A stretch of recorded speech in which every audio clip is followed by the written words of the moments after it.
Hello student, आज हम linear differential equation with constant coefficient में एक दूसरे टाइप का कि जब x raise to power m की फॉर्म हो राइट हैंड साइड में, तो उस प्रकार के linear differential equation with constant coefficient को कैसे सॉल्व किया जाता है। तो देखिए, इसके लिए मैंने एक एग्जांपल लिया है 2d2y oblique dx square 5 dy by dx plus 2y equal to 5 + 2x। इसके राइट हैंड साइड में 5 + 2x है। तो सीधी सी बात है, आपको इसको पता है कि इस डिफरेंशियल इक्वेशन का जो सॉल्यूशन होगा y = CF + PI। CF is complementary function and PI is particular integral. Okay, now सबसे पहले हम इसका CF फाइंड करते हैं। उसको हमने इसको we have to write it in auxiliary equation. तो ऑक्सिलरी इक्वेशन क्या होगी? 2m² + 5m + 2 = 0। ओके, तो इसके फैक्टर करो। यू कैन सी 2 2 4 4 के ऐसे फैक्टर जिनका सम क्या आना चाहिए? 5।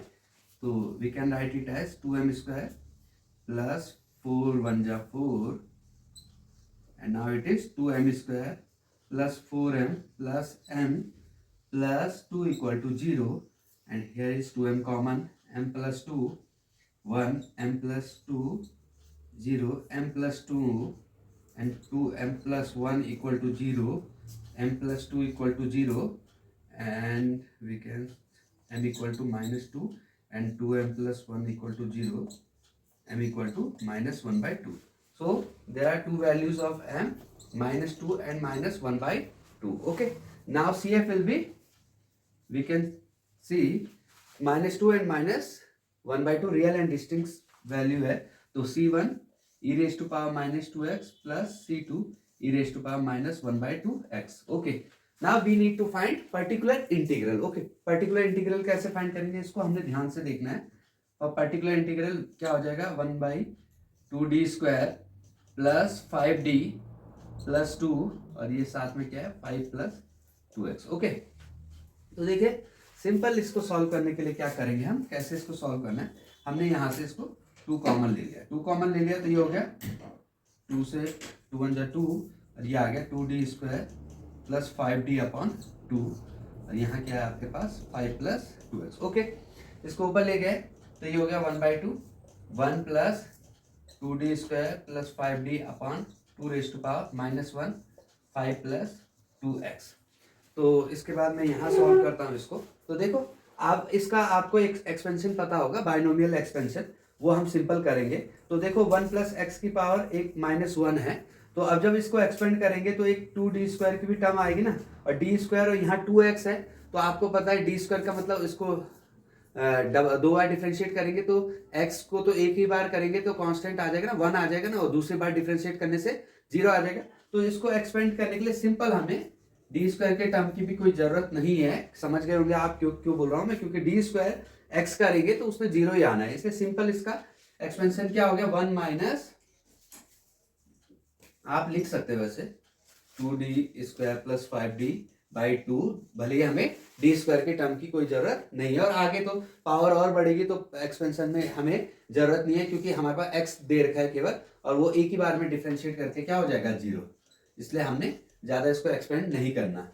अब यहाँ चेक देखिए आप, तो ये आ गया 5 + 2x, और ये क्या आ गया? -1/2। d² की तो जरूरत है नहीं, तो ये आ गया 5 और d 5 + 2x। ओके, तो ये क्या आ गया? 1/2 5 + 2x -1/5/2, और 5 का डिफरेंशिएट करोगे तो 0, और 2x का करोगे तो ये आ गया 2।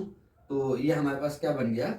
1/2 5 + 2x, 2 से 2 कैंसिल, -5, 5 से 5 कैंसिल, तो ये आ गया 1/2 × 2x। तो ये कितना आ गया? x। तो हमारा पर्टिकुलर इंटीग्रल क्या आ गया? x आ गया। और जबकि जो CF था वो क्या था? तो टोटल सॉल्यूशन क्या होगा? y = CF + PI। तो CF क्या था हमारे पास? C1 e⁻⁻²x + C2 e−12x + PI is x। Okay, आप ध्यान से देखिए, और अगर कोई डाउट है तो आप कमेंट में लिख सकते हैं। बहुत सिंपल क्वेश्चन है। सबसे पहले हमने इसकी जो CF फाइंड किया, उसके बाद पर्टिकुलर इंटीग्रल फाइंड करने के लिए हमने क्या किया? जो 2 है कांस्टेंट टर्म, उसको कॉमन ले लिया, तो ये इस प्रकार बन गया। इसको ऊपर ले गए तो -1, और अब हमने एक्सपेंड करना है, और एक्सपेंड जितना हमें जरूरत है उतना ही करेंगे, उतनी पावर तक आपको पता है कि 1 माइनस 2d² प्लस 5d/2, ये बाइनोमियल आपने अगर पढ़ी होगी तो बहुत सिंपल एक्सपेंशन है ये, 5 प्लस 2x। और यहाँ भी x² की हमें जरूरत क्यों नहीं है, क्योंकि जब d²x करते हैं तो वो 0 ही आ जाएगा। तो सिंपल हमने इसको सॉल्व किया। अब मैं एक नेक्स्ट क्वेश्चन सॉल्व करता हूँ, देखिए।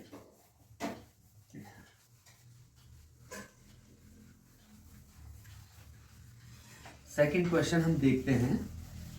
सेकंड क्वेश्चन है हमारे पास d² plus d minus 6y equal to x। Okay, इसके लिए सबसे पहले आपने इसको CF फाइंड करने के लिए ऑक्सिलरी इक्वेशन में लिखा, तो क्या हो गया ये m² plus m minus 6 equal to 0।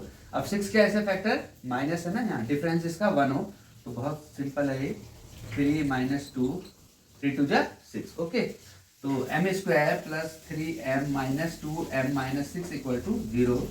m common लिया तो m plus 3 and here is 2 common, m plus 3 equal to 0। तो हमारे पास आ गया m प्लस 3 और m माइनस 2 इक्वल टू 0। तो m आ गया एक माइनस 3 और m आ गया 2। ओके, तो देखो इसका CF क्या हो जाएगा, आप सबको पता है रियल और डिस्टिंक्ट रूट आए हैं, तो CF क्या हो जाएगा, C1 e माइनस 3x और C2 e 2x। ओके, ये इसका सिंपल CF आ गया। Now we need to find particular integral. Particular integral ध्यान से देखेंगे, पर्टिकुलर इंटीग्रल क्या होगा, 1/d² प्लस d माइनस 6 और यहाँ क्या है x। ओके, अब आपको दिख रहा है x दिख रहा है, तो इसलिए आप कैसे सॉल्व करोगे, यहाँ पे क्या कॉमन ले लोगे, आपने ले लिया अगर माइनस 6 कॉमन ले लिया तो ये क्या हो गया, माइनस 6 लिया तो 1 हो गया, और ये क्या आ जाएगा d² plus d/6। Okay, simple calculation की, सिंपल सिंप्लीफाई किया, माइनस 6 कॉमन लिया तो ये 1 हो गया, और यहाँ माइनस हो गया d² प्लस d/6। और आपको फिर वही एक्सपेंशन जो मैंने पहले बोला था कि ये ऊपर ले गया, तो ये क्या हो गया -1/6, 1 minus d² plus d/6 raise to power -1।